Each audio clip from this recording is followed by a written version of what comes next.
재산이 많거나 신분이 높은 가문에서만 쓸 수 있는 장례의식이었다.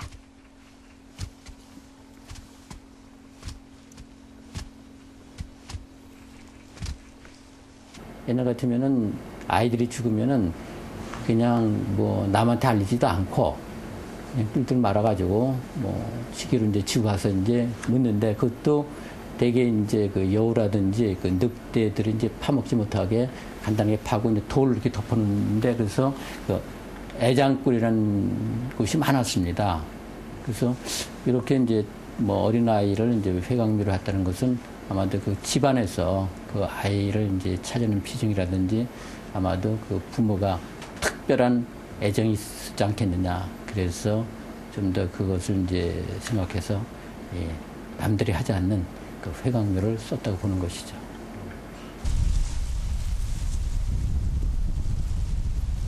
당시 관리를 벗어날 정도로 많은 사랑과 정성이 들어간 무덤. 생전의 소녀는 과연 어떤 인물이었을까? 미라가 발견된 곳은 해평윤씨 가문의 선산이었다.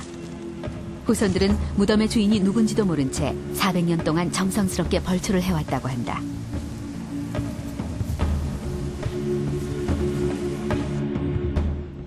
그렇다면 혹시 족보에서 소년의 자취를 찾을 수 있지 않을까?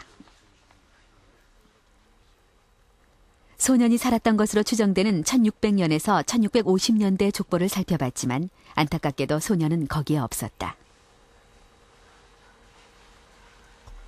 예전에도 그게 마찬가지겠지만 지금도 어렸을 때 죽은 것은 족보에 올라가지도 않고, 또 그것이 왜 첫 번째 올라가지 않는 이유가, 부모를 앞에다 두고 자식이 죽는 것은 불효막급이라고 했어요.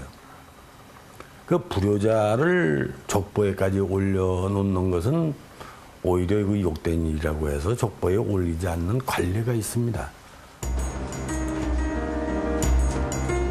그러나 소녀는 그 어떤 문서보다 정확하고 생생한 기록을 남겼다. 400년 전의 모습을 그대로 간직한 미라가 그것이다.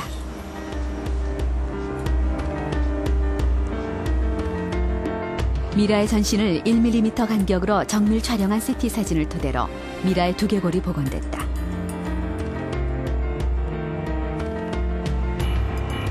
완성된 두개골에 살을 입히는 과정은 얼굴 복원 전문가인 조용진 교수가 맡았다. 전체적으로 볼 때 이 형은 시베리아와 연결된 한반도의 내륙 산지형 모습을 가지고 있다, 이렇게 볼 수 있겠습니다. 그러니까 아마 쌍꺼풀도 없을 겁니다. 입술도 좀 얇은 편일 겁니다. 피부는 좀 흰 편이어야 맞고, 눈썹은 진하지 않을 겁니다. 두개골의 선을 따라 점토를 붙이는 것으로 본격적인 복원 작업이 시작됐다.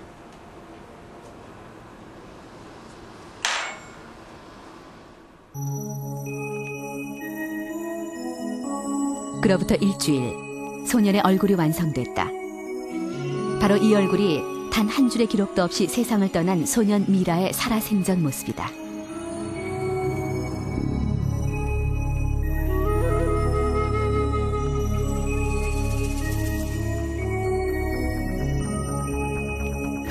발굴 당시 미라가 입고 있던 옷도 복원됐다. 땅속에 묻혀있던 세월이 그대로 묻어나는 빛바랜 옷. 당국대 박성실 교수팀이 조선시대 풍속화를 바탕으로 복원한 아이의 옷은 화사하고 고운 명주 옷이었다.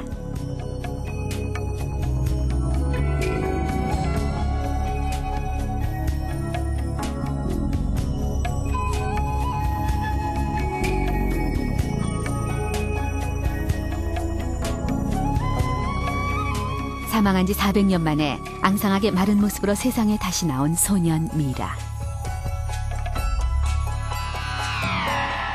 태어나고 죽은 정확한 시기도 이름도 남아있지 않지만 천진난만한 5살 소년의 삶이 어땠을지를 짐작하기란 어렵지 않다.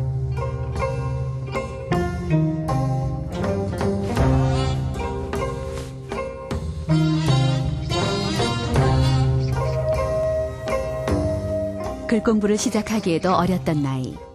소년의 가장 큰 바람은 또래 아이들과 어울려 노는 일이었을 것이다.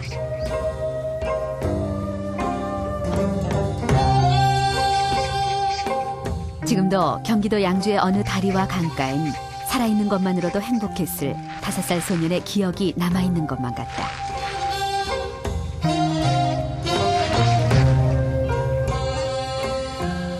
400년 전 소년은 아마도 이렇게 유복한 가정에서 태어나서 온 가족의 사랑을 한 몸에 받으면서 자랐을 겁니다.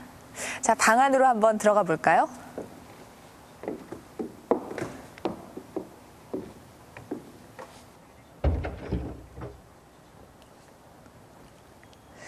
책상도 있고 이 병풍이며 가구들이 그 옛날 양반 자재 방답게 아주 잘 꾸며져 있는데요. 소년의 무덤에서도 당시 생활상을 알 수 있는 유물들이 나와서 주목을 받았습니다. 그중 하나가 바로 이 미라가 입고 있는 중치막이라는 누비 옷입니다. 이 옷은 조선시대 남자들의 간소한 외출복인데요.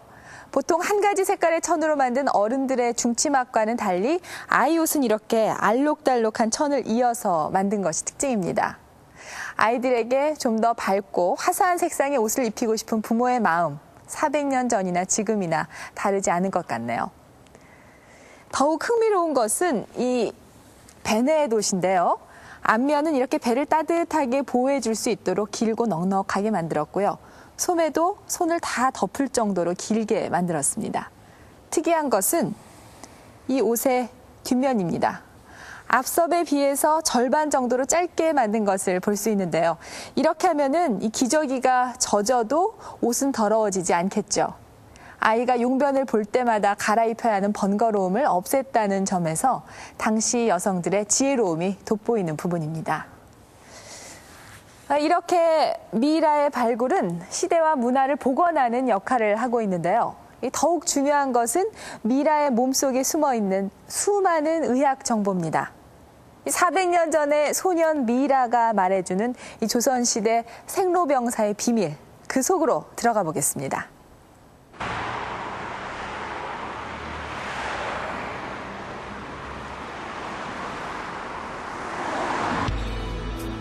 생전에 소년이 어떤 상태였는지 알아보기 위해 찾아간 곳은 미국의 한 모발 연구소다. 모발 속 미네랄과 중금속을 측정하는 모발 분석은 환경오염과 각종 질환 연구에 널리 쓰이고 있다.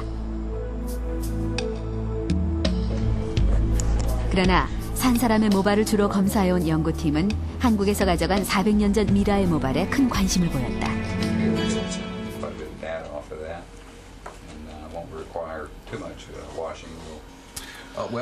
이 모발 표본을 분석해보면 소년 미라의 미네랄 정보와 영양 섭취 상태를 알 수 있을 겁니다. 중요한 것은 이 아이나 가족 혹은 당시대의 사람들에게 영향을 미쳤을 만한 주변 환경 요인을 알아낼 수 있을 것이란 겁니다. 특히 납, 카드뮴, 수은 같은 중금속이 이 모발 표본에 있는지 확인해서 당시 주위 환경에 이 중금속들이 존재했는지 알아볼 수 있을 겁니다. 그리고 정확히는 아니지만 어느 정도까지는 소년 미라의 건강 상태까지 알 수 있습니다. 모발은 사망 후에도 그 성분이 보존되기 때문에 미라로서는 최적의 건강검진 방법이다. 먼저 정확한 분석에 방해가 되는 오염물질을 제거하기 위해 아세톤 등으로 모발을 세척했다.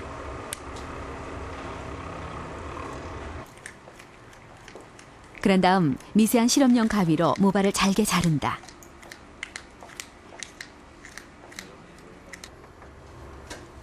준비 단계에서 가장 중요한 것은 모발의 무게다. 정해진 무게를 조금이라도 벗어나면 컴퓨터가 정확한 수치를 계산하지 못하기 때문이다.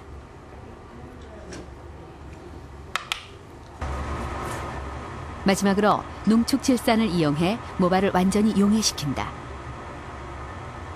모발 성분이 완전히 녹아내리는 데는 30-40분 정도가 소요된다. 이 모발 용액을 분석기에 넣은 뒤 결과가 나오기까지는 꼬박 24시간이 걸린다.